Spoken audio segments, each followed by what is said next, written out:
Hello, everyone, and welcome out to episode 359, Stranger Things. We go in Stranger Things 1, but it was really about 2 and a whole lot of shit you didn't ask for. But I think it's really fascinating. So before we get into that, let's talk about, be sure to check out Packrat Comics. Go to packratcomics.com or check out our show notes for more info. Also, you can support us, maybe get some Harry Potter books, or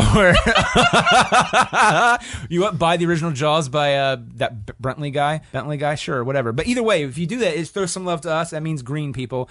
Get over 200,000 titles to choose from Audible. That's where it's at. You can sign up for a 3-day trial with a free audiobook of your choice by going to audibletrial.com/goodbadgeeky. Don't use that Nerdist shit, Nerdist Pod or WTF Pod. Go to Good Bad Geeky as your Audible trial. I just bought 3 new books on Audible today. Did you really? Yep. What books were they? Ready Player One, because Colleen was telling me it was so good. And then I got Neil Gaiman's new Norse Gods title. Ooh, and okay. I don't remember what the third one was. Folks, that is all available on Audible. Again, over 200,000 titles to choose from. And audibletrial.com/goodbadgeeky. Also, check out the magically unauthorized Misadventures of Rocky and Bullwinkle at gbgpresentspod.com. By the time this is up, you've missed an amazing show at Mad Lab. So, I'm hoping it was amazing. And then also, do you know that we are proud members of the It's All Been Done Presents Network? This is the one I thought we were going to read last episode, so that's why I wasn't mentally prepared for how depressing it was. Feel like you're not able to keep up to date with the world of sports? The One Sports Show has you covered. Words are hard. Take a drink. Join John and Jeff, 2 former sportscasters, as they discuss current topics, obscure sports like shin kicking, historical sporting events, and stats like you've never even thought to look up. Released weekly, listeners can call to leave rants, criticisms, or new topic ideas at 614-398-3243. It's all been done anyway, so check out ibdpresents.com. I had to look down for that one. I felt really shameful. And please support all our programming at patreon.com/ibd. And if you see something that you don't see offered on Patreon, leave a comment, email Jimmy, and he will definitely add it because he's on the ball. We have the amazing Cat McAlpine. Did I say it right? I always mess up people's last names. So I'm weird. Okay. Cat McAlpine. That's me. Jesus God. Oh, Eric. I always fuck up his last name. Sternberger? Sternberger. I always think Sternberger. I don't know why that is. It's like if your dad had been turned into a burger and you just came home late. Folks, that parenthesis will be closed in roughly an hour. Yeah. And if you want to know what parentheses are, stay tuned. It's going to be great. We'll talk about that. You know what? We'll just have you bring it up at a random time. Sure. Drink when it happens. Drink. Actually, you know what? Yeah. Drink when it happens. Anytime I mention Inception, drink when it happens. I need to do a new episode of the drinking game with other people, and just not where we drink, but just where we discuss the rules, because dear God. All right, Kat, you got to go to record this episode with me real quick. Sure do. Time travel's a bitch. Hello, episode 359 of Good, the Bad, the Geeky, Stranger Things with Cat McAlpine.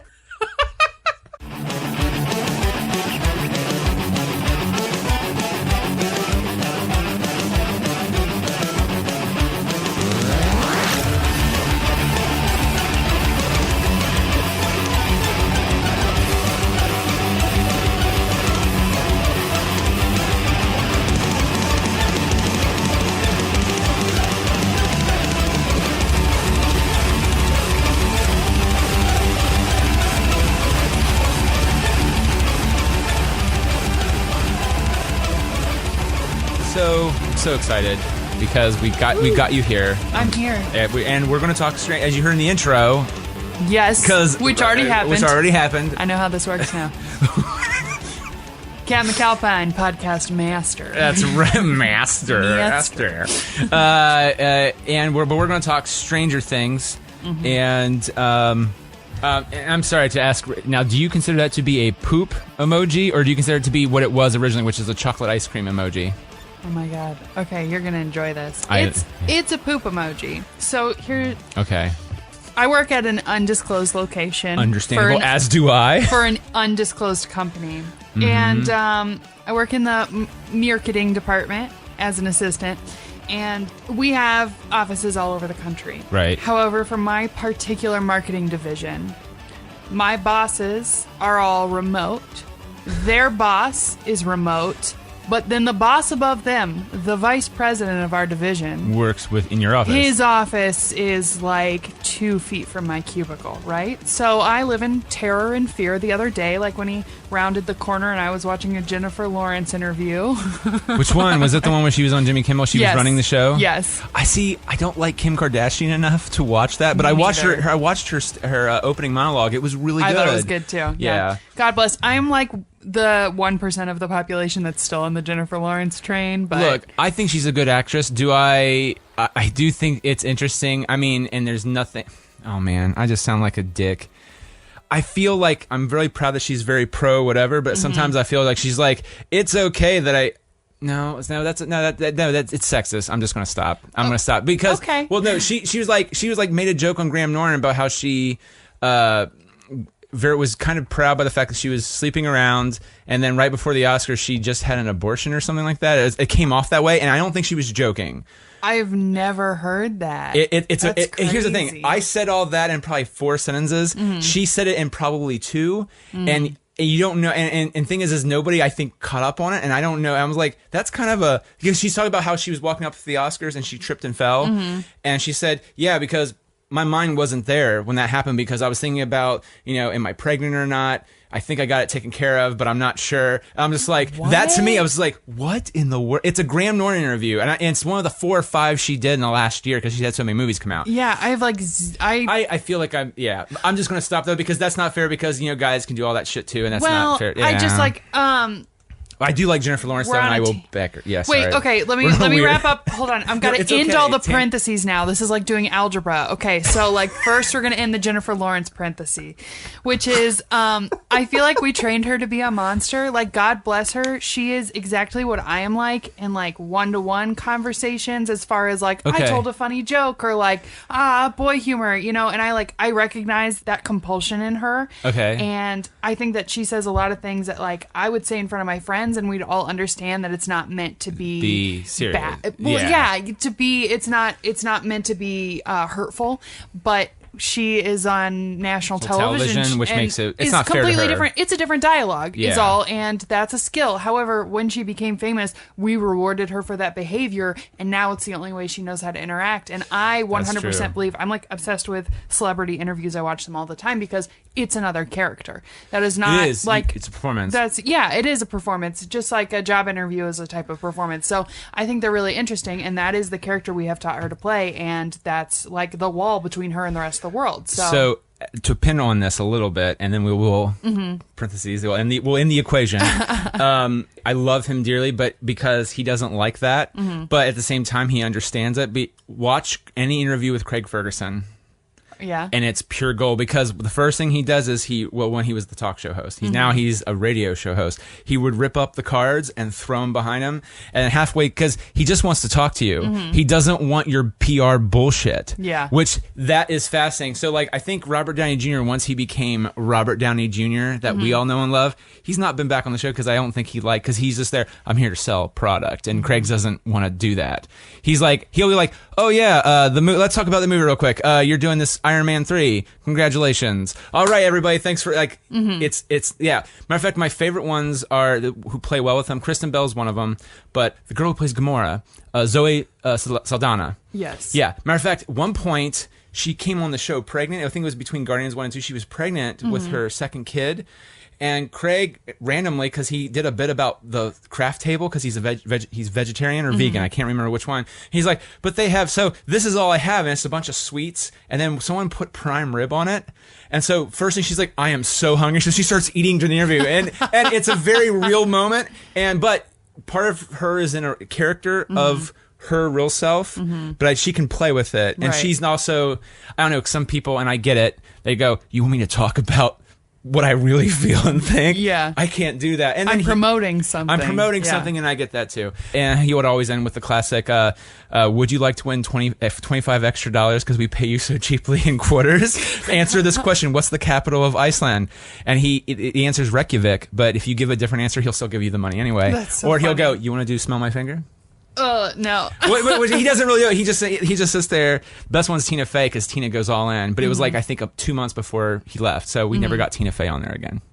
Anyway, so so ending Jennifer Lawrence, and now ending marketing, which we just kind of touched on. Marketing. The VP of our division is on my floor, right next to my cube. So we end up doing a lot of extra work. Like our wing of marketing assistants ends up doing a lot of extra work because he runs the department kind of. And he's the boss that always comes. It's like, hey, right. we're not doing this. I need you to do this. He's my boss's boss's boss. Exactly. So I did this like whole string of video projects for him, kind of like extracurricular on top of my own work. And I'm paid like hourly with a cap. So like if I work over my weekly hours, it's like salary, but you're not. Yeah. So that sucks. I can't work more than X number of hours, and I don't get paid for extra work I do. But I did a bunch of extra work on this project.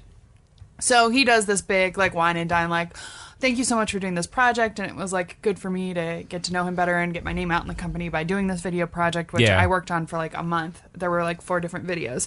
So he says, well, we'll make sure that you get thanked for your work. Well, we work in the marketing department, which is kind of like working inside the toy chest at your dentist's office.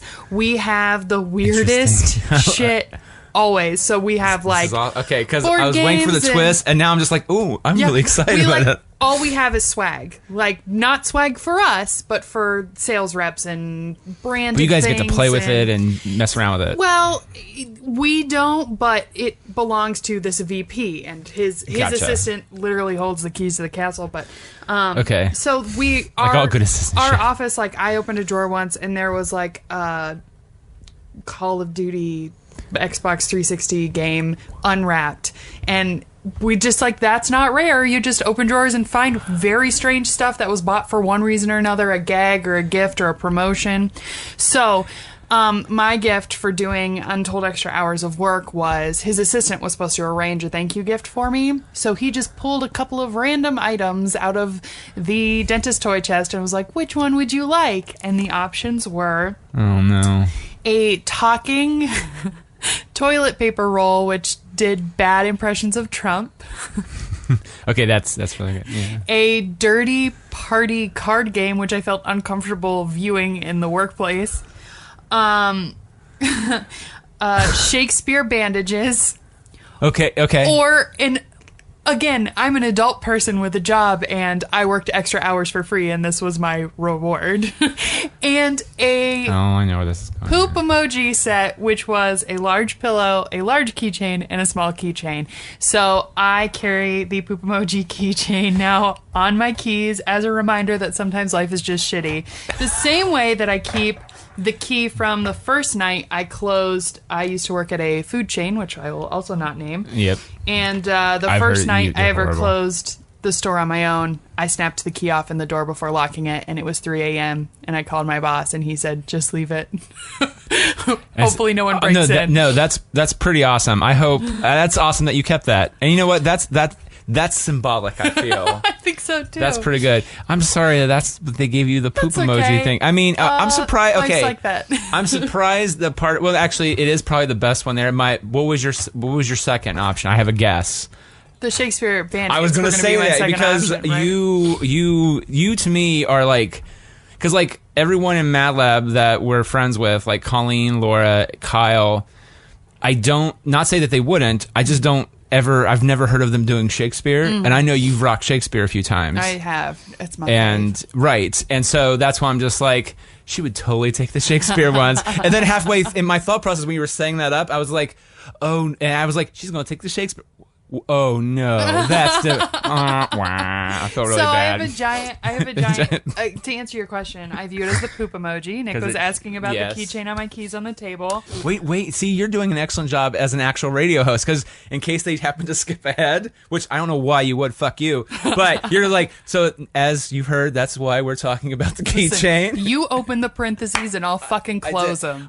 We also call that inceptioning the conversation here because it's somehow great movie. Which is a great movie. Well, I always feel like sometimes I like it because I think it's more conversational. It is. So, and I enjoy it. But then sometimes though we go too far down the path, and it's just like, shit, where are we? And then it's just like trying to figure out. Wait, all right, we've inceptioned the conversation. We're back.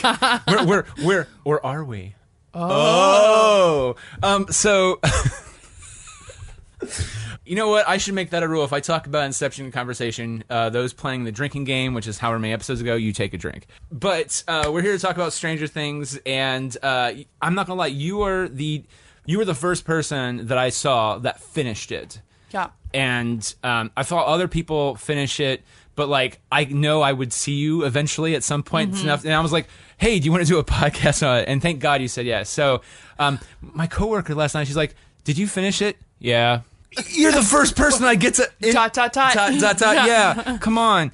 And she's like, oh, it was good, it just, I don't know, I just don't like to talk. I was like, you're the only shit, because my wife, I was telling you before we recorded, my wife didn't remember anything from season 1. We went back, we rewatched season 1. So that's fresh in my head, which is nice. And then I already see how season 2, and now we're, I think, the first episode into season 2 with my wife. So, but I can't talk to her about it. And she's asking me questions like, does that guy, like, okay, you know what, I'll just say something she just said. When she's watching, her friend was watching season 2, and she's like, I don't like that cop. And my first thought was like, Hopper, I love Hopper. Hopper's everything. He's made some mistakes. Sure. Like all good characters. Haven't we all? Like, no, but, you know, parenting is not easy. And Winona Ryder should not be a fucking parent. Well, that might be true. But, okay, you know what? Have you got to interact with the Wheeler boys much? The Wheeler brothers? What? Sean Wheeler and Scott Wheeler? Like, you mean real life? People in Columbus? Yes. In the city we live in? Yeah, yes, sorry. Sorry. Yeah, not the Duffer Brothers. No, but that's what I thought you were saying, and I was like, did I get their name wrong? No, No, I have not. Or no, it wasn't him. I'm sorry. It was Travis, Becky's husband, Travis. Travis Horseman. Yeah, he was talking about how to introduce characters, and I said, is this for plot purposes? Oh, right, or whatever. right. And I posted, and because I was watching the other day, and I was studying the opening of Stranger Things, and my first instinct in those outside of Will being taken, but before he gets taken, it sets up all those characters wonderfully. But they're bouncing stuff off of each other. And like in Joyce, my first thought was, and I didn't say it there, was like, Jonathan cares for his family. He's almost actually kind of the real parent, because Joyce is not a good parent, but he's making them breakfast. He really cares about his brother and his mom. His mom, before she even realizes Will is gone, is kind of freaking the fuck out. She's very high tension, eccentric. Yeah. But I was like, that's a really good introduction for those characters. So anyway, that was what I was. For some reason, I thought it was the Wheeler brothers that were talking in on Facebook, not the Duffer brothers who actually wrote it. Sorry, that was on my. I think I commented on our friend Travis is, you know, like everyone we know, multi-dimensionally artistic. Yes, he is. Which means he's not just an incredible actor, but he also writes, and he has a graphic novel series called Amiculous. Thank you. I've seen it, but haven't said it out loud. I got the with omnibus because I supported it on Kickstarter. Crap. I missed the download window for mine. God bless it. Well, you know, I did fund his Kickstarter, and then he sent a reminder email. Make sure you download It's like you don't know someone. Actually, I mean, you know somebody else too, Travis. But it's not like you know someone else who would. Hey, could you get me that hot illegal PDF of our friend's graphic novel? Only because I do know that you have backed it on Kickstarter. I did. So yes, I will. Thank you. You're welcome. But if you weren't, I would not give it to you because that's against the law. Also, you should buy it yourself and support Travis because that is true. It's an amazing series about the fall of Rome.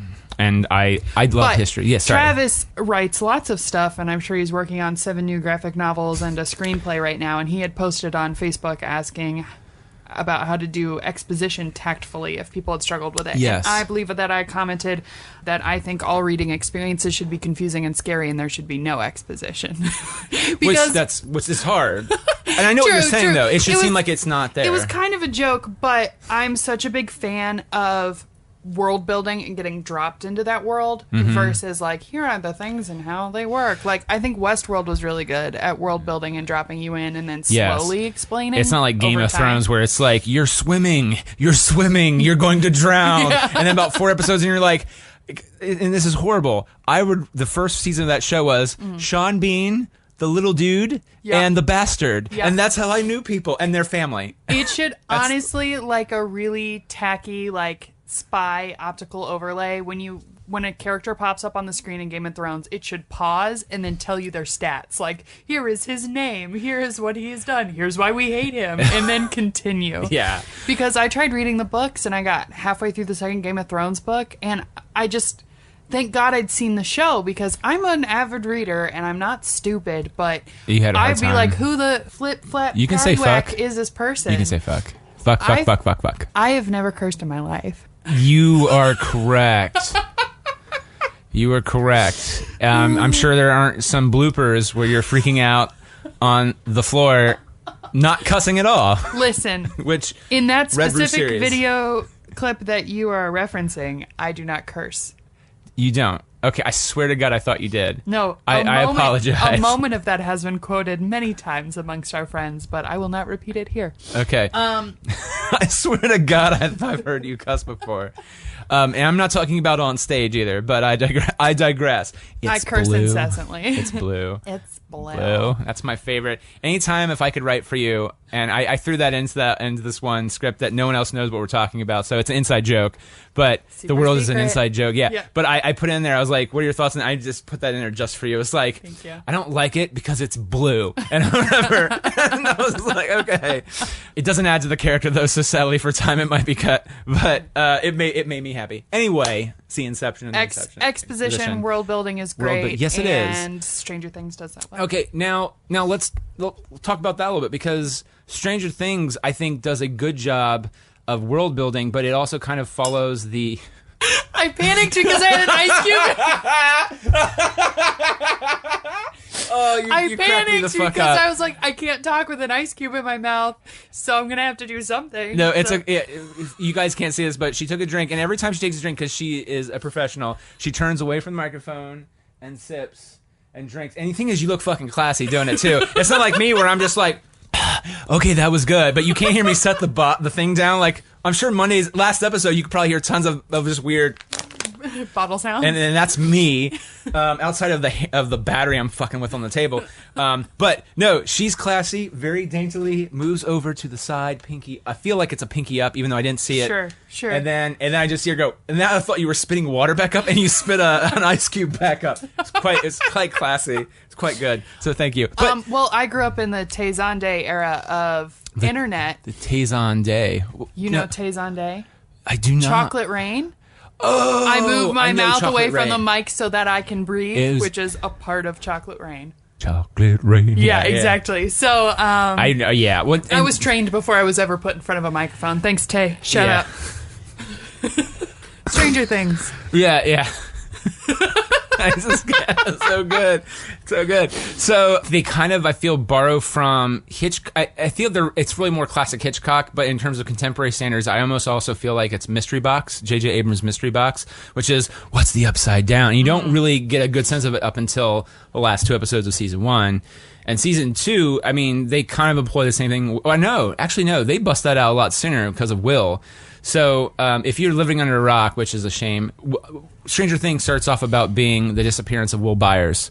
And he just disappears after riding home from hanging out with his friends, Mike, Lucas, and Dustin. Boom. Crushed it. It took me delay. You know what? Take a drink for that delay. And then Will's mom, Joyce, freaks out. Her older son, way big brother, Jonathan, is concerned. Then there's Mike's older sister, Nancy, and her boyfriend, Steve, and they're doing a thing. And then his good friend, Barb, who also disappears. And, I mean, spoiler alert, Barb dies, which makes me sad. Jesus. I'm sorry. You, see what I do there? Right? Bomb Yeah, drop. but why would anyone be watching listening to the Stranger Things 2 podcast if they hadn't seen Stranger Things? People are fucking weird, Cat. They just love the sweet baritone of your voice. The sultry sound of my voice. Today here we're going to talk about Stranger Things. With me is Cat, and we're going to talk about how... Yeah. And we're also big fans of the hop. Do you like the hop? Everyone loves the hop. Hopper? Hopper. We're talking about Hopper here. Hippity hoppity hell yeah. Hippity hop. Nice. That's Thank you. I don't know if you know, that's a Jay Ward reference. Oh, is it? Yeah, That there's was a a Cat frog McAlpine animated original also. hippity. Fuck, now I can't get it. Anyway, Hippity Hopper is a frog character. Okay. Anyway, it doesn't matter. Sorry, I broke character there. We're taking a drink again. And there was no pinky up, people. I saw this time. There was no pinky, but again, looking.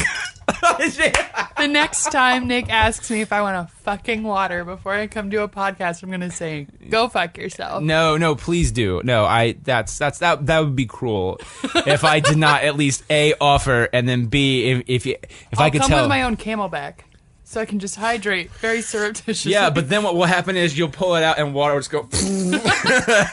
That's why I've done it one time and I said I'd never do it again, and I forget why I did it. I think it was my lawnmower. I had to siphon gas tank out because I couldn't drive, and I had to get it done, or I'd be in trouble. So I just was like that, and then gas kept spitting out. Suburban badass, what up? Sure.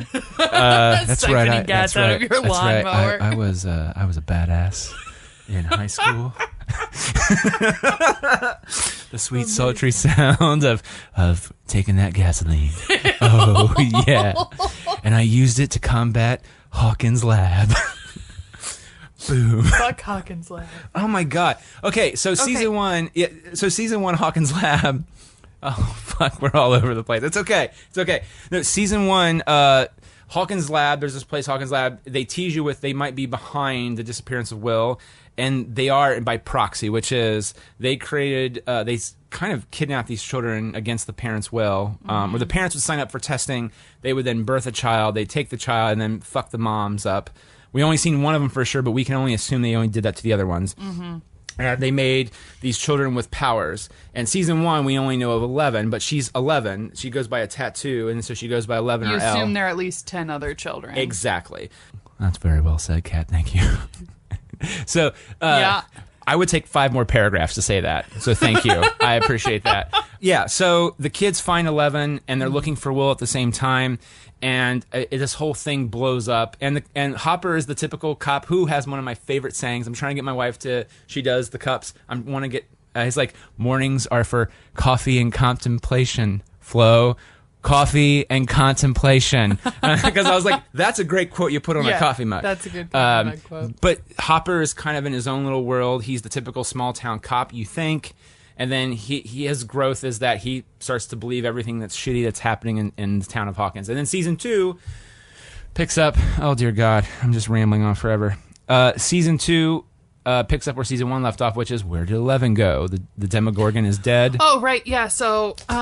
so yeah, we're back on season 2 there's now. There's something called the Demogorgon. Yeah, oh yeah, I completely forgot that. Actually, would you like to explain? Because you're going to do way better than me. Sure, that's not up. true.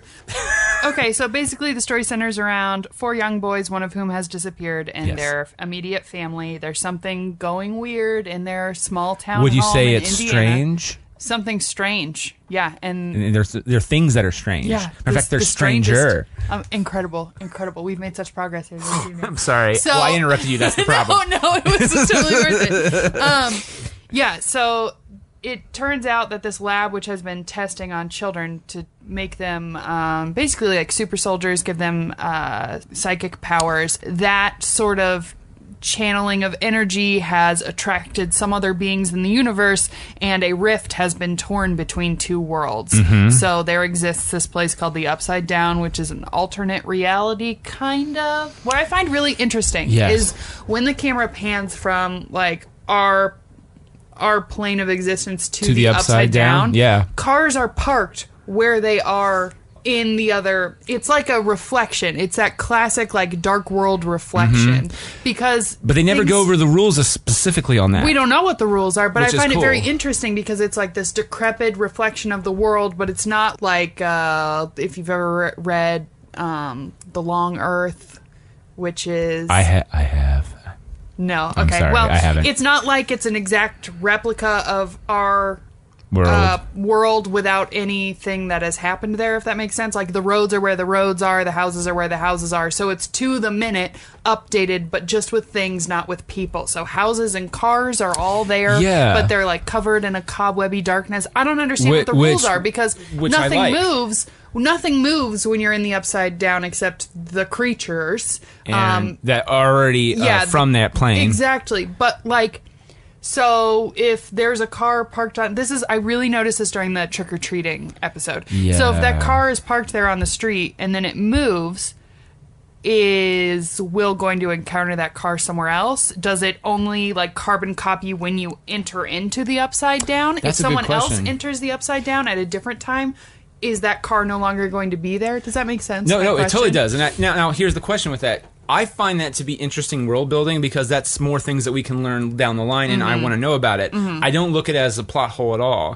Some people might. because they didn't explain it. But I look at it as like, those are questions because the characters don't know, we don't know. Matter of fact, I don't think 11 would get it either. We just don't even know what the Upside Down is still. We don't. And then there's this other plane of existence where the psychics are able to communicate with each other, where they go in this dark...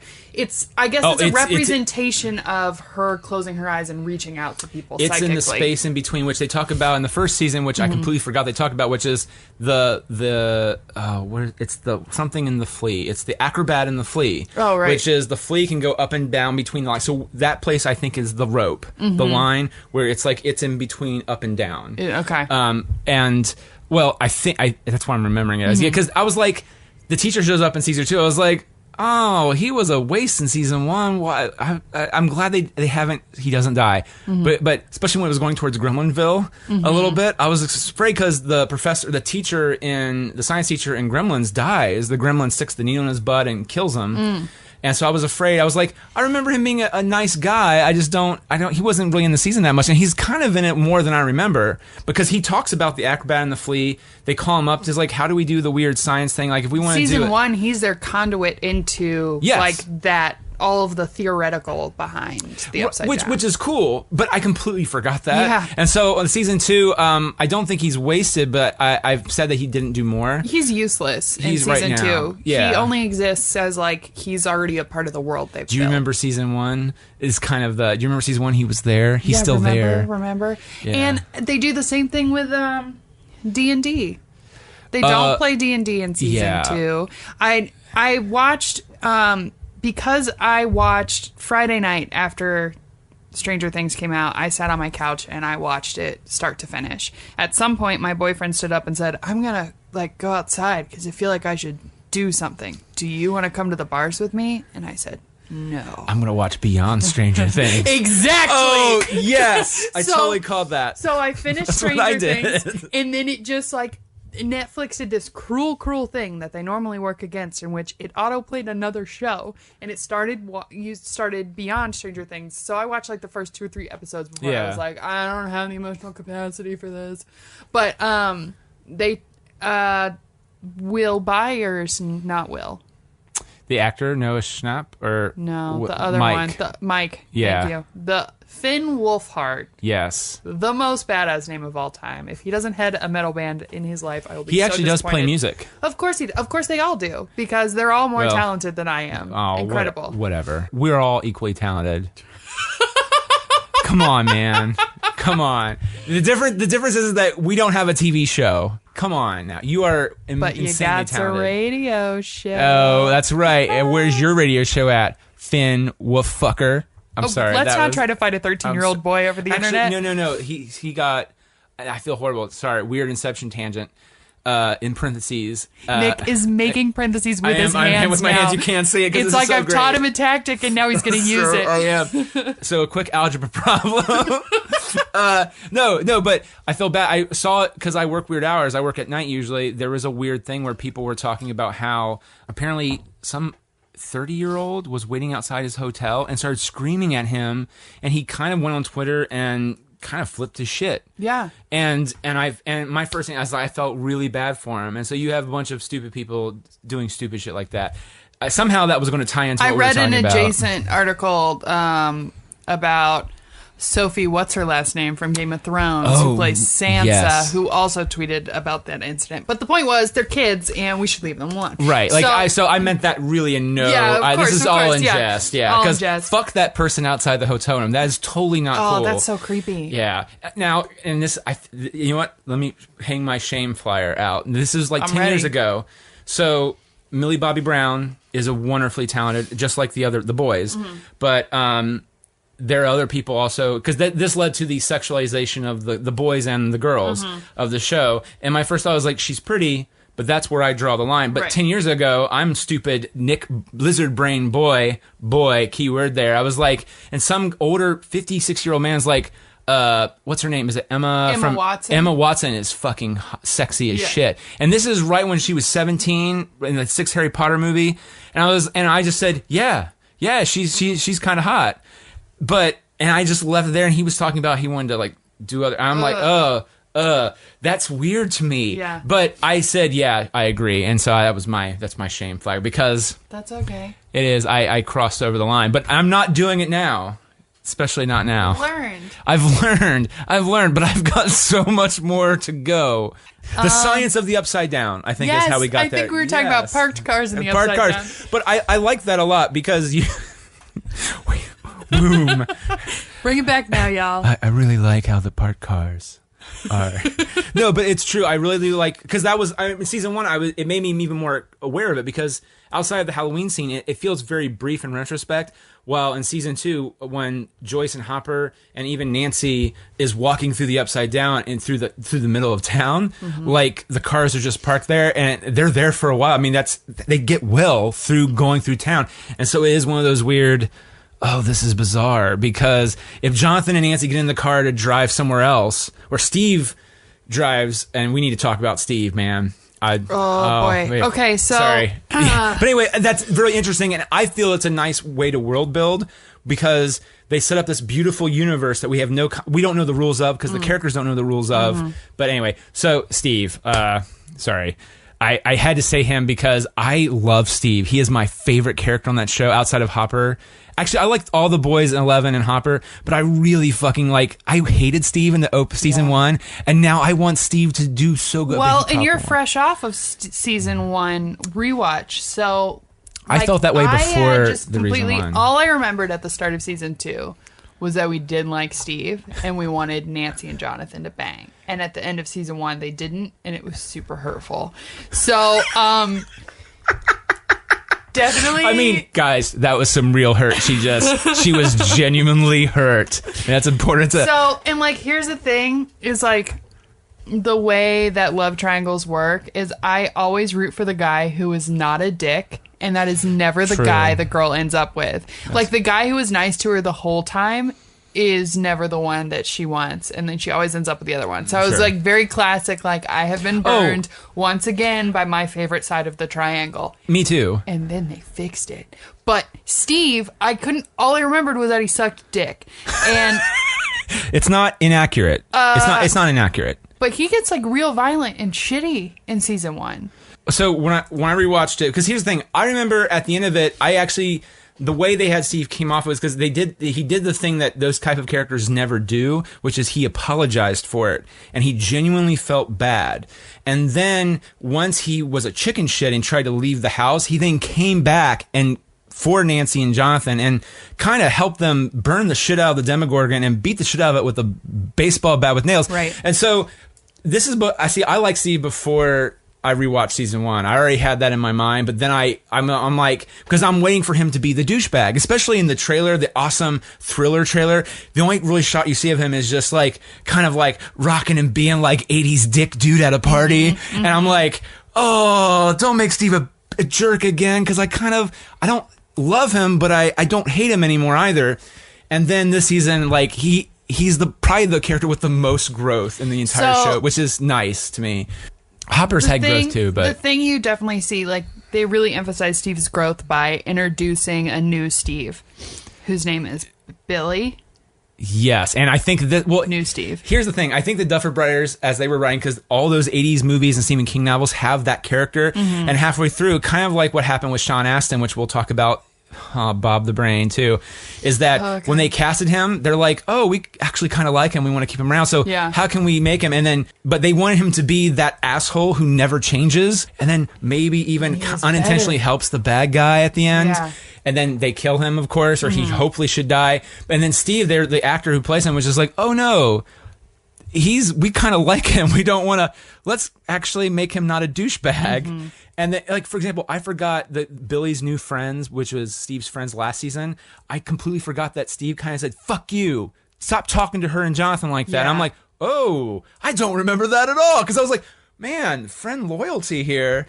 But so, anyway. What they did with season 2 is, with the introduction of Billy, there's a new threat to Steve's like status basically as a man, which is why he beat the shit out of Jonathan in season 1, was because Jonathan was a threat to like his not just status. his status and also his girlfriend, but it was more status. He was, well, and that's what I mean by encroaching kind of on his girlfriend, then he was a threat to his masculinity. But in season 2, Billy tries so fucking hard to get Steve to beat the shit out of him, and Steve's just like, I got bigger fish to fry, and I'm not really worried about it. Which is nice, because Steve, in that first scene with Nancy, you also get a sense, and coming from a small town, there are people where, and I've only seen one other project do, which is the book I Love You, Beth Cooper, because Beth Cooper realizes, like, this is where I peak.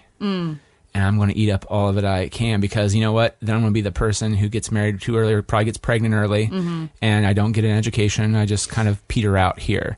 And that first conversation with Steve is Dancy's grading his paper, and you already know from the first season, or I just remember from his first season, his dad owns a business and he'll probably take it over. Yeah. And he seems kind of a college frat boy about it.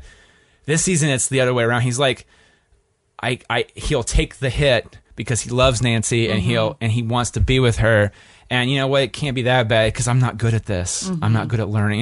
And you just instantly go, oh, you had a realization. This is where you peak, bro. Made me so sad right now.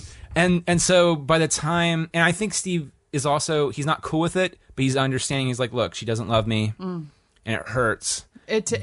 And you really get to see his arc over that whole thing, from like that drunken fight at the party where, like, I think a lot of people who drink have had an interaction at a party like that. Not like, oh, my girlfriend doesn't love me, but where somebody said something too truthful or was just drunk and being an asshole, and you just, it doesn't matter how drunk or not drunk you are, it's a problem and it becomes a thing. I mean, for me, it was New Year's 2014. The last time I got blackout drunk, and I describe it as tried to burn every bridge I've ever walked on. Oh, man. It happens. No, it does. It does. And so, like, watching him work through that, where first he's mad, and then he, like, I love when he's walking up to her house and he's like, I'm sorry. What am I sorry for? But he's got the flowers and he's like, we're going to figure it out. And like, he's willing to work on it, which is nice. And he, like, directly confronts her about it too. Well, she has to pull him aside, but then he says, you said you didn't love me. Do you love me? And then just like, there's nothing to respond. She just stares at him. And but can I also say, watching the party scene, without watching season 1 in a while, my first thought was, Nancy's not giving me some good acting here, because she's like, this is bullshit. This is just bullshit. I was like, okay. But when I rewatched season 1, she says that a lot. She's like, this is bullshit. And she's talking to Jonathan about it. So I was like, oh, it's actually, it's a good character moment. I just misinterpreted it as bad acting. It's actually a valid, because I was like, who says fucking it? This is bullshit over and over again. And she kind of says it peppered throughout the first season. I was like, God damn it. So I'm in the wrong. That's her raft that she's drunkenly hanging on to. It's the only way. The only thing she has to say. Right, which is true. But and now I appreciate that scene way more in terms of her performance. But oh man, and then the new power couple of the show. It's not an act. It's friendship wise. It's Dustin and Steve. Oh hell and by the way, I cried at the end because Steve knows he's probably not the greatest to give advice, I don't think, but he is to him. And Dustin does his hair up real nice, and and dude goes in, big dick swinging at the knees, holding out his hand to the girl, and gets shot down. Like and my times. heart, and my heart just like I started to tear up, and then when you see him crying, I was like, oh, don't do that, because it's worse. No. And then Nancy came over, which I always thought Dustin liked her in the first season. I'm starting to get tear up now, thinking about it. I feel really bad. Shit together. Jesus Christ, I'm feeling really sad right now.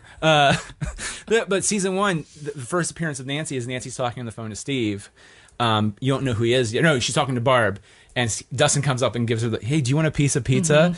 Because none of his other friends did that. Yeah. And so I was like, oh, I like him already, but he's going to crush over her. And he didn't, thank God.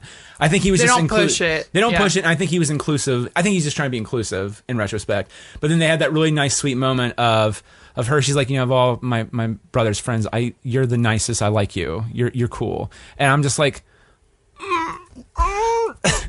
I just hope they don't make him that he falls for her. I don't want that. Well, and it's too of a sweet moment. Speaking of Dustin, I think that you really get a peek into his life. Well, maybe what the Duffer Brothers' upbringing is like. All of the adults are like incapable of rearing children, and half of them are just like anxiety bombs, and the other half just want them out of the fucking house so they can live their own lives.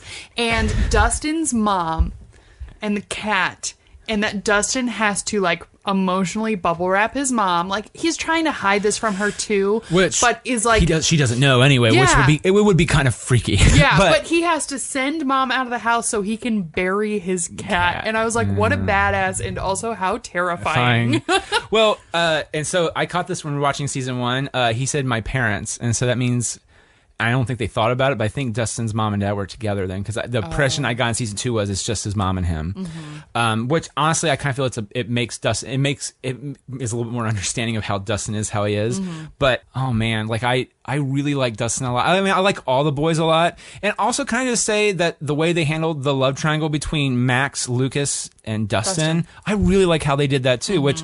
Because I figured, oh man, this is going to break the group apart. And by the end of it, it's like, you know what, man? It's just like a light awkwardness. I'm frustrated with you kind of thing, but you know what? It's okay. And it kind of passive aggressive. He's like, I saw her first. It's like, it has nothing. Oh, dude, no. But also, he made because he was following Steve's advice, he made the mistake to be too much of a dick. And here's the thing. With the girls you really want, that never works. Right. If you're an idiot and you're trying to get with idiot girls, that, in my opinion, I've done that once and it worked. In the moment I turned the switch on to become me, it was dropped instantly. It was horrible. I had a friend who was a former radio DJ, and I worked for him because I used to DJ, and he would always like, dude, you're just way too nice. You gotta be an asshole and you'll get laid. And because back then that's all I cared about was I need to get laid. It was the worst. And one time we went to Brothers, which is the worst place to go anyway, unless you want to do that. But he was just like, look, here's what you do. You don't ask her questions. Just be an asshole. Be a snob. And I'm like, no, I can't do that. And for probably about an hour and a half, I did this, and she would follow me around and talk to me. And then the moment I was like, you know what? I'm doing good with this. Let me actually ask. I was like, and I asked her a question that she didn't start first, and then she just dropped me. And it wasn't like a Nick question, like, do you watch Lost? Nothing like that. It was like, I think it's like, so where do you work at? You know, what do you do for a living? And she just gave a response and walked away, and I didn't see the rest of the night. It was my god! And I'm like, insane. This is insane. And so I was like, I can't do this anymore. I'm not built for this. Give me script, and I'm good. If I have to do this without it, I'm gonna die. So, but yeah, Dustin was too mean. Well, I mean, here's the thing too. She might not have actually been attracted to Dustin anyway. But that's beside the point. The point is that the way they handled that relationship, I thought was really nice. I really liked it a lot, because usually in normal, and if this was a network show, that season would end with that group would be splintered as fuck. Which I'm kind of glad. Oh, okay. Were you upset by the ending of the season? How they kind of ended things, and the only twist they give you is the Shadow Monster, the Mind Flayer, is fucking watching the school, and probably 11 kind of pissed. Or did you felt? Uh-oh. She's taking the glasses off, folks. She's rubbing her eyes. Looks like it's going to be an answer here. It was so wrapped up, and you see this happen with shows all the time, and it's why I predict I think people are going to get real tired of superhero movies soon, because you can only save the world so many fucking times before it doesn't feel like... Well, Thor and Guardians 2 didn't save Earth. Well, no, Guardians 2 saved Earth. Guardians 1 didn't save Earth. I fear that too. I feel like we went from season 1 was a single Demogorgon. Yeah. Season 2 was like 13 Demogorgons and the puppet master of the Shadow Realm. Yeah. And the solution was the rift between the two worlds has been closed. So for now. So we could explore the other children with abilities from 11's like lab, but what makes Stranger Things is the horror, the macabre, and the kind of supernatural element. And you really get that from the Upside Down. And the Duffer Brothers balance between human villains and supernatural villains. And if you don't have the Upside Down, then you don't have what makes Stranger Things unique. You don't have what the boys use mapping D&D characters to, which we never saw them play D&D in season 2, but we only heard them talk about it. So everybody on the team, you know, you get the Zoomer who's not a D&D role. Do you feel also that Dustin is the guy that's like hanging on to the D&D stuff a little bit too much? I think so, and I think that it's to show them growing up a little bit, even though like D&D is for all ages, but I think they're trying like, oh, we're going to talk to girls and like... Well, I mean, because that is the progression of things usually. Like, you might not stop loving it, but you're afraid to tell people that because, you know what, or it's just like, I could be working on Farrah Fawcetting my hair and instead of... Again, I think Dustin would be the one, he would just be like, I'll Farrah Fawcett it later. Let's role play. I feel for him. I feel the other three might be... Mike would be, where's 11? Actually, I would be interested to see if they could get 11 to play. That to me would just be cool. It's more than anything, it's a comedy sketch, but sorry. But I agree. Basically, the way that they wrapped it up is there's currently no contact between the worlds. They went from a single Demogorgon to saving the entire fucking planet, basically. Like, fighting the entirety of the Upside Down that we know of. That's true. So, okay. like, how much bigger is the monster going to get that conceivably a ragtag band of kids can still defeat? Because you still want the Upside Down. The Upside Down has to, in some way, still incorporate in the storyline. So if you go just like Psychic Past, which apparently that was people's least favorite episode, was the kind of like standalone episode. Like, I remember watching it, because let's talk about that too. So in middle, I think it's episode 7, the complete story breaks from, it goes back into the cold intro to the entire season, which is another one of 11's, and I say it in quotation, sisters. Yeah. I think it's number 8. Yes. Number 8. And her power is she can make your mind's eye see. So like, even though you're going under a bridge, she can project in one person's mind, maybe all their minds, that the bridge is collapsing. And then when you get out and look at it and she stops doing it, the bridge is fine. And it's a little different than 11's. I feel 11's is kind of all encompassing, which is cool too. But that's very unique. And I remember watching it, I'm like, where is this going? I don't love this. But then in retrospect, and watching as the show as a whole, the season as a whole, I appreciate it.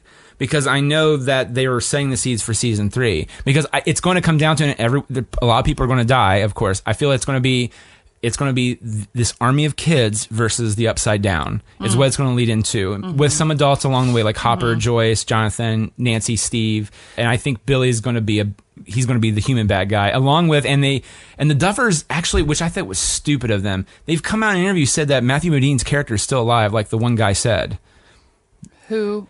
Papa from the first season. Oh, really? Yeah, remember, he's a character actor. I don't know his name. He's always a larger actor. I can't remember how he died. Well, the Demogorgon jumped on him and started ripping him apart. Oh. And you just see blood splatter on the wall as it jumps on him, but they cut away real quick and you never see a body. Wouldn't it be interesting if he's the giant Shadow Master? Like somehow he's been absorbed into, because that's very much his role with in season the 1, children in the lab. That would be cool, and I agree with that. That would be really fucking neat. But that, I'm not going to say that I felt that was bad form on their part. Yeah. I'm sure they're trying to wade the frenzy of, because when I was done, I was like, where's season 3? But bros. But I really liked that standalone episode because at the end of season 1, you saw 11 kill grown men. Like, yes. She killed adults. Yeah, if she had killed a kid, it would have been just as serious. But she committed murder. And you really don't think, in my opinion, she understands what she just goes. I'm protecting people. I'm protecting myself. She doesn't understand the humanity of what she's done. Exactly. And I think that this is as if she had gone into the future and contended with a potential future that, like, I could be like a renegade. I agree. Yeah, in a renegade murder gang. And I think that you had to watch her she grappled with both her past and her future in her arc in this season, and finding Mama, seeing what the true cost of messing with the labs can be, that they like completely destroyed her mother's mind. Like, there's worse things than dying.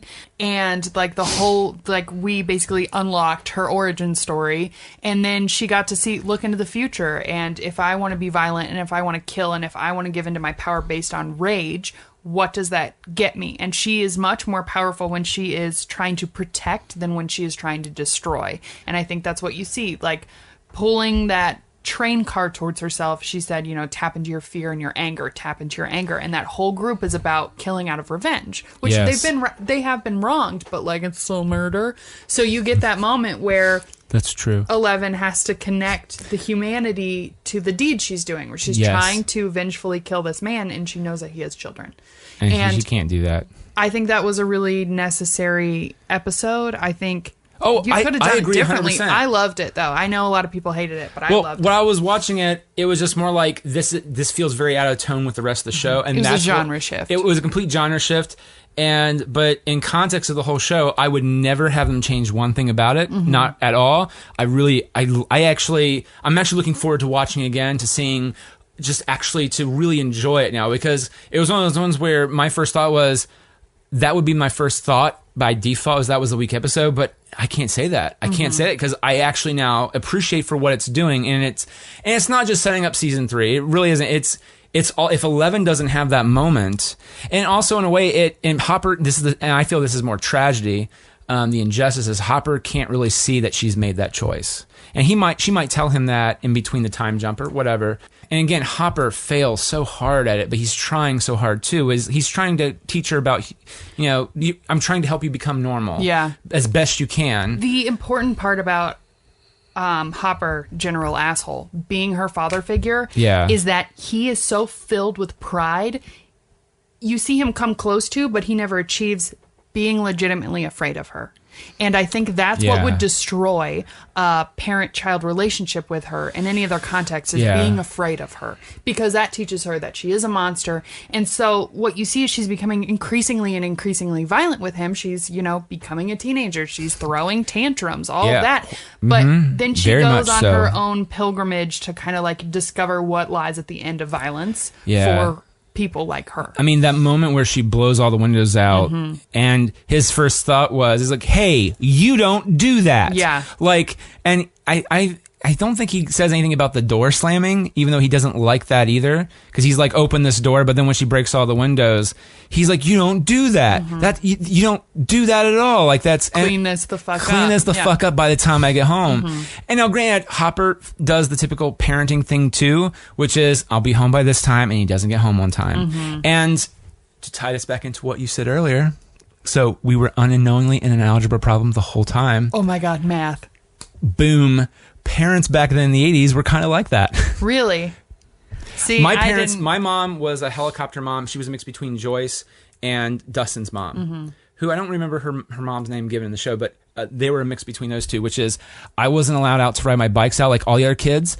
They were allowed to ride their bikes. They were allowed to walk on the railroad tracks, and I was not allowed. And so when I watched it, I'm like, oh, this is heavenly nostalgia just dipped over me like honey. But then I just go, oh my God, Joyce is my mom a little bit. I don't think I think she would at some point give up. Like, Joyce, I think, goes the extra mile. My mom, I don't know. I'm just saying, like, it's that weird, like, oh, honey, do you need money? Let me give you some money, Dustin. Or, yeah, I'll get up for you. Mom, come on. Yeah, it's that weird mix between the two. But parents in general, like, I feel like my dad, up until a certain point, was Mike's dad. Now, granted, my mom and dad love each other very much. Not in that way, just for it's like weird. It's like, my dad truly thinks this way and still believes it now. Your work ethic is not that great, son, because if you were in football, you would have learned a good work ethic. I'm like, but it's kind of that weird saying in the first episode. He says to Mike, and everyone on the table was like, what the fuck are you talking about? And he's like, well, you weren't even on it's like, you've been benched, son. In my cases, I would have taken you off the team. What? What does that mean? It's the same. Yeah. I feel a lot of parents back then were very helicopter. They're not helicopter. Well, nowadays it's like, oh my God. And also the media, and they should be, because especially right now with all the gun violence and stuff going on, people picking up kids, there were doors were unlocked. Yeah. And the houses and shit like that. So I grew up in a weird gray, nice parentheses. Thank you. Continue. I grew up in a weird gray area where I'm an only child. Yeah, me too. Me too. My parents left me home alone from the age of 6. I'm jealous on my end, but continue because you might twist it on me. They would like go for a walk for an hour, and I'd just be home alone. And I didn't learn until like several years ago that that's very, very young to leave someone home alone. But I never had babysitters. Man. I also didn't have a cell phone growing up, so I wasn't one of the kids who was allowed to like ride their bike around in the neighborhood, but you have to call or whatever. I grew up in a series of small towns in Ohio where you don't lock your doors, and it was like my parents would just expect me to be home by dark, and I grew up very independently. My parents are very independent, and they care about me, but they trusted me. That was my relationship with my parents. So my parents didn't trust me. I distinctly remember one time I was still underage. Yeah, and there's no drinking in my household. My father doesn't drink. I'd never seen alcohol in my home growing up.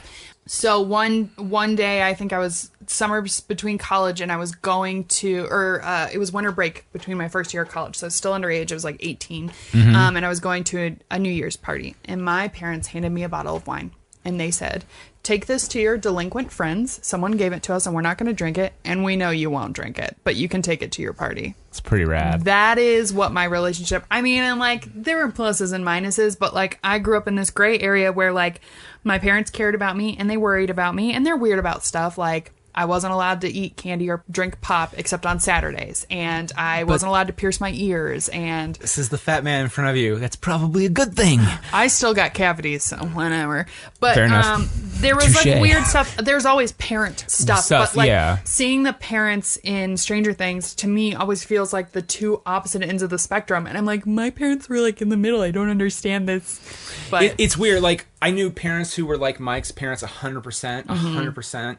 And then my parents were in the middle between, Joyce and Dustin's mom, and my dad was 1/4 Mike's dad. But like a lot of kids back then, they would ride their bikes everywhere and just do whatever the fuck they wanted. And I was always jealous of that because I had to call, and if I messed up, I was grounded for 2 weeks.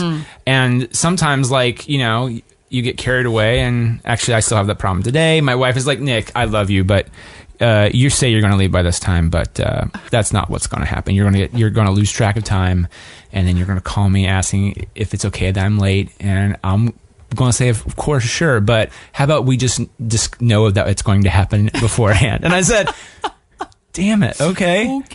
Actually, it was like touche, because I mean it's shit. But my parents didn't have to give me a curfew until I was 17, so like my last year of high school, because I would just come home. And we never had to discuss, like, I need to be home by X hour. If you don't mind me asking, was it something bad happened in the neighborhood that are like, you know what, we would like you to maybe come home by this time? No. Or if it's too personal, you don't have to. No, I'm about to tell you. So I didn't get a curfew because I would just come home whenever, and it always seemed reasonable. And I had a job. I had 2 jobs all through high school, so like I was always working and stuff too.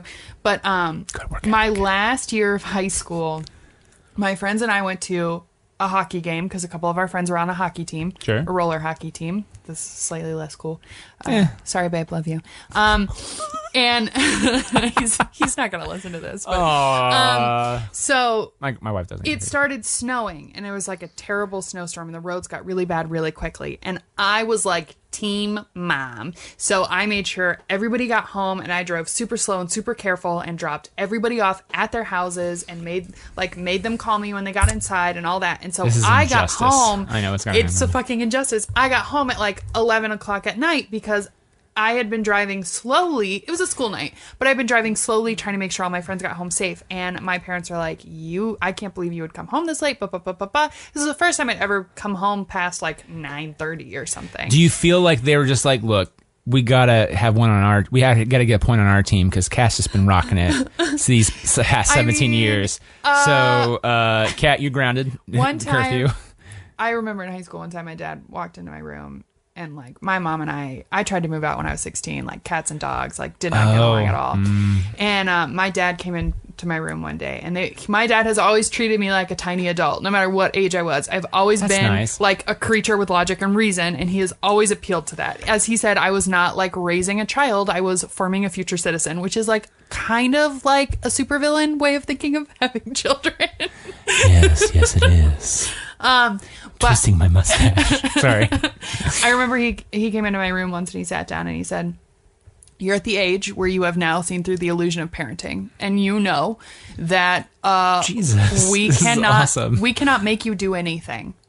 Once you get keys to a car, you're an adult, even if you're not 18. We can't force you not to use the computer. We can't force you to do your homework. We can't force you to stay home. So if we ask you to do something and you do it, it is because you respect us and you understand that we've asked you to do that because we think it's the best thing for you." And so that was the understanding I always had with them. I don't know your parents directly, but I'm shipping them really hard right now. I mean, I understand you had, cats and dogs fighting with your mom, but your dad sounds pretty boss. My dad's old school, like 70s sci-fi nerd, like my dad is a little too, yeah. Real, like, didn't have any friends because he was like just super smart and the general public was not worth his time. So this is what I don't get about my dad. He talks to everybody and everybody knows him, but like, I never have really known him to have friends, and if so, it's just more like it's that dude I work with. It's like it's an acquaintance, really. Yeah. But it's weird to me. It's like there's a generational, like there's this gap before like nerds became mainstream. Yeah. That if you weren't like one of the good old boys, like the formula was still like go home, take care of your family, like go to work, go that kind of watch football, tune the family out. Yeah. So like. My dad's not into sports, and my dad didn't have like a bunch of like college buddies, and my dad didn't drink, so like he didn't have the social platforms that like. But then I don't know, the internet wasn't as big as it is now. Yes. I mean, it still existed, but he couldn't afford a computer, stuff like that. Yeah. So he just exists in this gray zone where like he doesn't listen to music.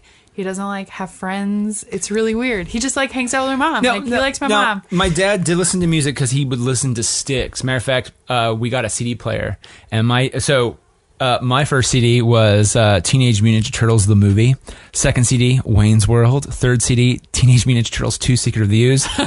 You're seeing a thing here. But my dad, first thing, he's like, I really want the Moody Blues sound CD, like best is his Moody Blues, and then the Holy Grail of Holy Grails, because apparently it just got released one Christmas, back when CDs were still fresh and new and exciting, was Crosby, Stills, Nash and Young. My mom hates Neil Young, and so the Ann Young, but he would listen to that and Styx all the time. So it's kind of to the point now where like if I hear, and I can now appreciate those bands and actually enjoy them. I couldn't stand it. But my dad would listen to music. My dad was also weird because he collected comic books, like kind of like Mark Hamill into his like 20s, and then he stopped. But he also didn't take care of them because he was just like, these are things I read. Yeah. And I don't think people know that I read them, and it's okay. But he would watch Star Trek like my mad, dad loves like Star Trek. Yeah, it's so. But this is where it goes. Oh, weird. My dad loves football. He loves sports, okay. and that's okay. But like, it's a very interesting, like, 'cause he was like a linebacker or something in high school. I feel horrible saying this. My take is my dad was Steve. This is where I peak, is with the football team. Dad, no. And I know everybody. And the thing is, I love my dad dearly because favorite memory of my dad ever, and he still hasn't beat it, is actually there's one close, but it has nothing to do with movies, geek-wise.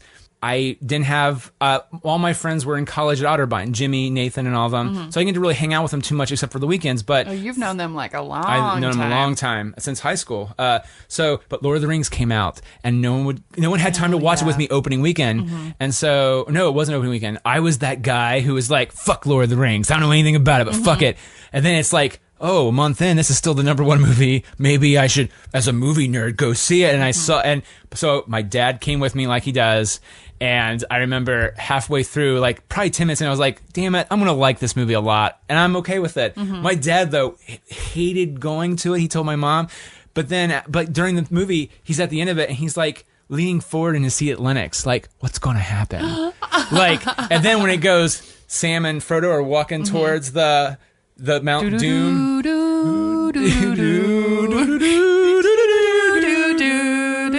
Yeah. Ominous music then joined. Yeah. And my dad's like, and then it says to be continued. He's like, that's not the fucking end of the story. And my dad doesn't cuss. And he's like, that's not the end of the damn story. Well, that's some shit like that. And I was like, yes. So yeah, I don't think he liked the Hobbit movies as much, but yeah, Lord of the Rings, he was like, that's my favorite memory of my dad. But yeah, so it's weird though. Like he does that, the geeky stuff, but then he's really football related. But it's kind of that weird time, and I never hear him talk about Friends. Back then when I was growing up, it was kind of bizarre. Same thing with my mom. Actually, my mom did have friends, and I think I scared them all away because I was a little shit. Well, I didn't like them, and so my mom this is bad. My mom then fell in the story. She's like, well, I just cut you out of my life because my son doesn't like you. And I'm like, you don't do that. No. In retrospect, you don't do that. You just don't hang out with my sons around. I mean, fuck my son. If my cat didn't like someone, I would probably not trust them. So I get it. Because in this scenario, I am a cat. Well, I don't have Actually, human beings are like cats a lot. They're unpredictable. Listen, the other day, my boyfriend and I woke up at the exact same time, and normally it's just like one of us takes a shower, and then the other one just is like, whatever. So we only have one bathroom in our house, and we have a roommate. Yeah. And we both got ready at the same time, and both the cats were in the bathroom. So, like, one of the cats is pawing at the door, one of them is between the shower curtains, I'm in the shower, he's brushing his teeth. And after we were done getting ready, I looked at him and I said, now imagine both of our cats are toddlers, and we have to feed them and get them to school. Oh, Jesus. And we are so grateful that we have cats. Yeah. We're trying for a kid. Yeah. I'm excited, but well, here's the thing, and this is where, and I'm sure jocks feel the same way. It's like, what if my kid's a nerd and I don't like anything? And it's the same way. It's like, what if they like sports? And I have to go to all their sports games and all that. And that's, but when it's your kid, I know, and that's what everybody says. And I told Sarah, like, I think, isn't it sad that fuck everything else, I'm really looking forward to the moment I can sit down with them and I'll videotape the reaction to Empire Strikes Back, because that to me is just like, we have reached the status of being an awesome dad. Even if you hate the movie, if we get up to that point, I'll be okay. There's so much stuff that just like doesn't hold up though. Like in Harry, Star Wars? Like any nerd in all of nerddom. Okay. Like I remember Eli had never seen Star Wars and he'd never seen Back to the Future. And during college, if you're gonna, Nick just died. I'm speaking died. with this ghost. Please don't destroy Back to the Future for me. No, I won't. Okay, but during college, like all of his guy friends and I made him sit down and we watched all of them. Yeah. And he just didn't really like Back to the Future. And I think that, like, I have trouble watching like 80s, 70s, and 80s movies sometimes because it's campy and it's low quality and the acting is bad because it's a different. Like, acting has evolved. It's like William Shatner. William Shatner, people made fun of him for the longest time, and it's so weird to watch William Shatner and the transition between the Star Trek movies. Like, I'm not talking about the good ones, like the odd ones where people make fun of him for bad acting. That whole thing. But then you watch Boston Legal, and he hasn't changed. And people are just like, not really. He's maybe toned it down a little bit, but it's still Shatner. But now he's like, he won Emmys for it.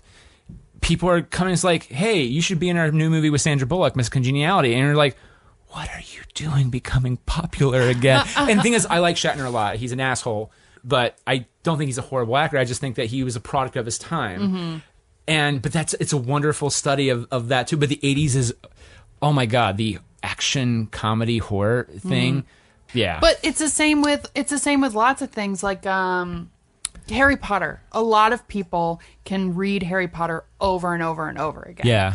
I read them as they came out. Like, I have distinct memories as a child, like 3rd grade, reading the 3rd Harry Potter book, sitting by myself on one of those railroad ties, and just reading the book by myself at. You're now rubbing in the railroad thing, aren't you now? I couldn't go on the railroad tracks. You're sitting on the railroad tie. No, you know how they put them around like playgrounds? Oh, like I'm those sorry. Big... Well, I take that back. Yeah, I feel a little bit better. I was waiting to hop the next train. with your little knapsack on your back. That's right. That's right. Where are we? What is happening? Apparently, that was there are no parentheses. These are all imaginary numbers. You all can't see me, but I was miming a knapsack on my back, like the little spindle in the stick, and then I made a weird thumb suck and then put it out like I'm like a hitchhiker on a fucking train, because that makes sense. Sorry. Oh, but yeah, I have tried rereading the Harry Potter books as an adult, and they don't hold up as well. Only me. Nobody else I know has this problem, because I think nostalgia is a fucking drug, honestly. But like, God rest my soul, I just don't think they're well written.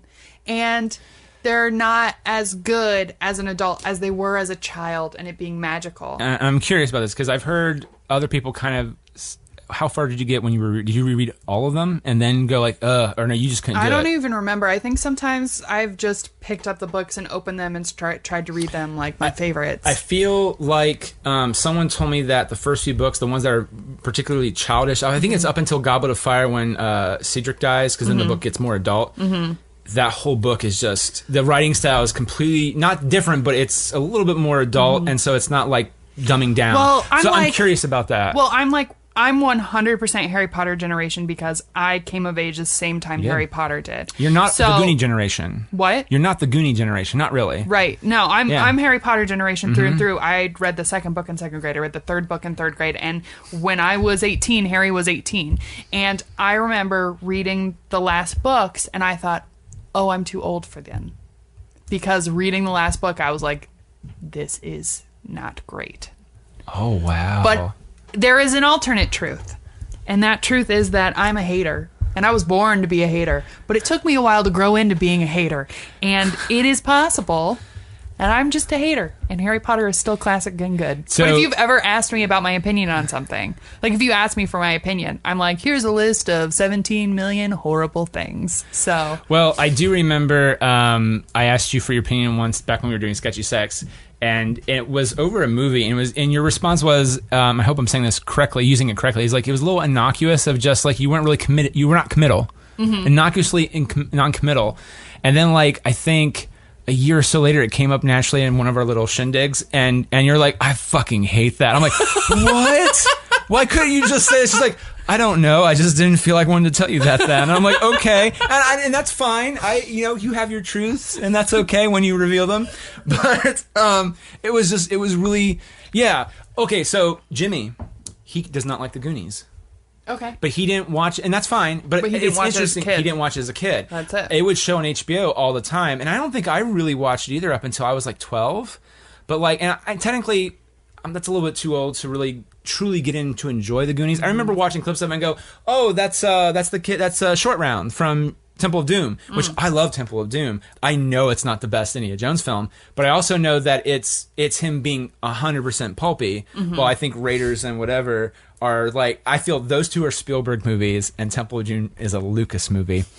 Take that what you will. Just fucking chug your drink, because I not ramble about those. But point is like Jimmy also never saw Jaws up until like he was in college, and I actually wish I wish I had a cell phone to record it, because the moment everyone jumps, and because he's like, this movie's okay, just like 10 minutes into it, he's like, this movie's okay, it's okay, and then the moment when the head pops out of the boat, he shrieked like a little fucking girl, and I'm like, you can't take that away from me. I don't care if you fucking hate the movie, it scared the shit out of you. Fuck you. Spielberg did what he was meant to do. Anyway, you know what? So 80s. The fear is that when you show nostalgia, your children the Star Wars movies, they may not be good anymore. Don't you dare. And you know what? If episode 1 through 3 is their favorite, I will cry. I won't the really. Ones with Jar Jar Binks? Yeah. Yeah. Those are the first movies that I saw in theaters.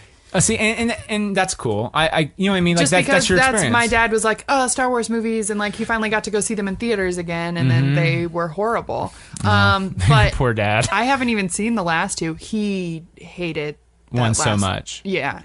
What's Rogue One? Rogue One is the one he didn't like? Or Force Awakens? Force Awakens. He hated Force Awakens. Because the thing that made Star Wars fucking magic to him, when he was the young, like, classic 70s nerd that he was that no one had ever conceived of a fucking story like this one. The lightsabers. My dad is the kind of psychopath when he reads a book, he reads the first 10 pages and then the last 10 pages. Because that's cool. He doesn't want to be like worried about the twist or the plot. He wants the joy of the way the story is written. The journey. The tale.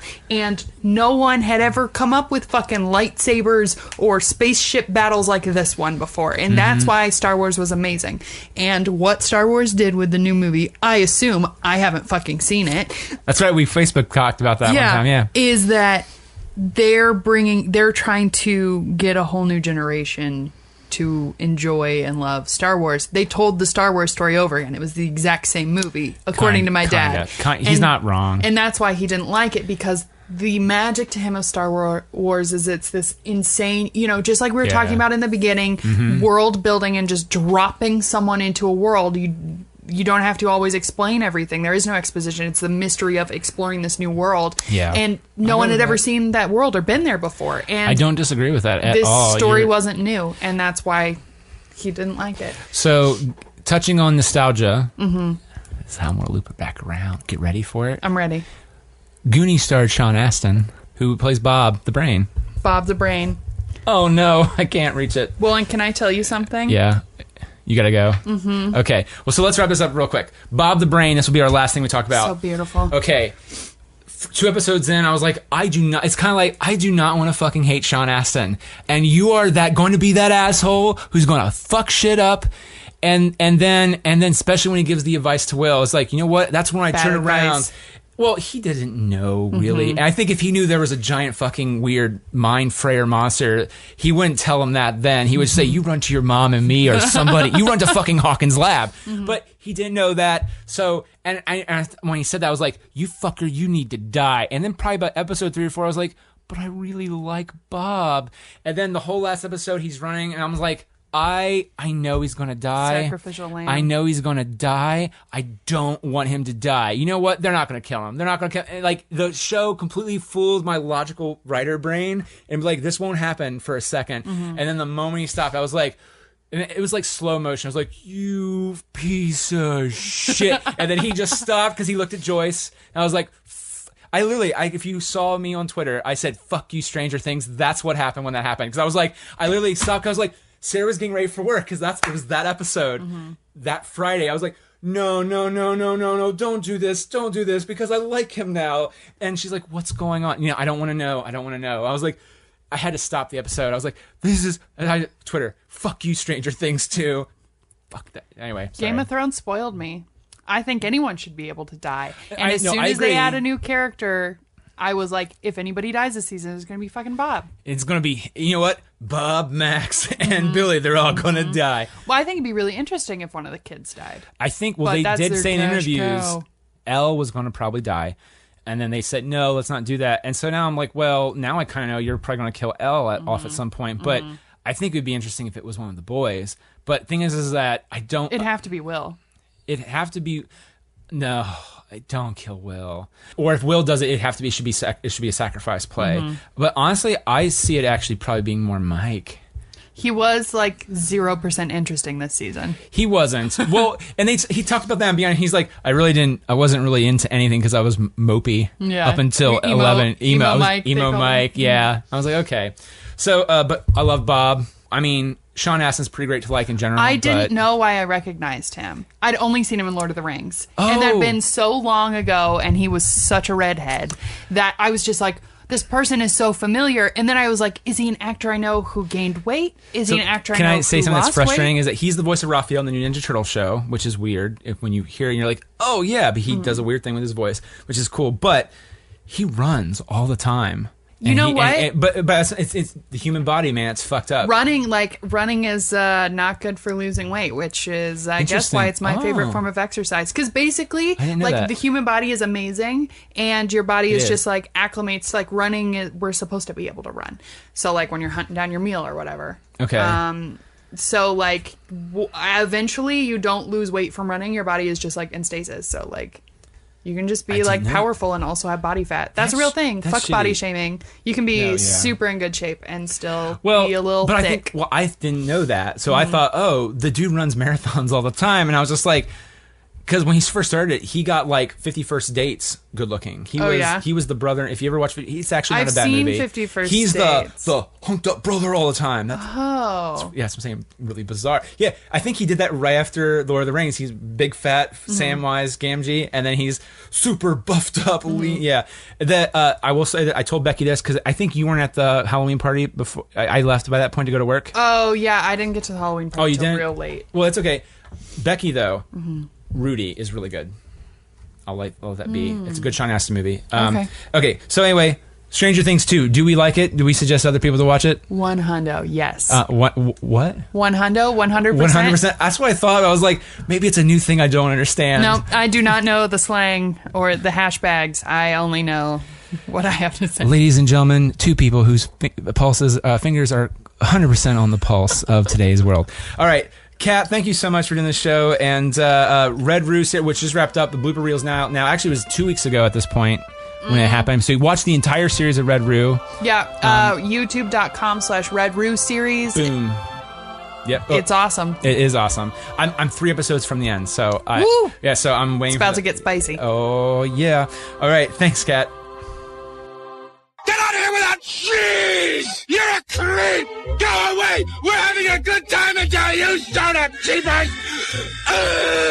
Go have some coffee with cream or something! Because I'll tell you something! This is a happy place!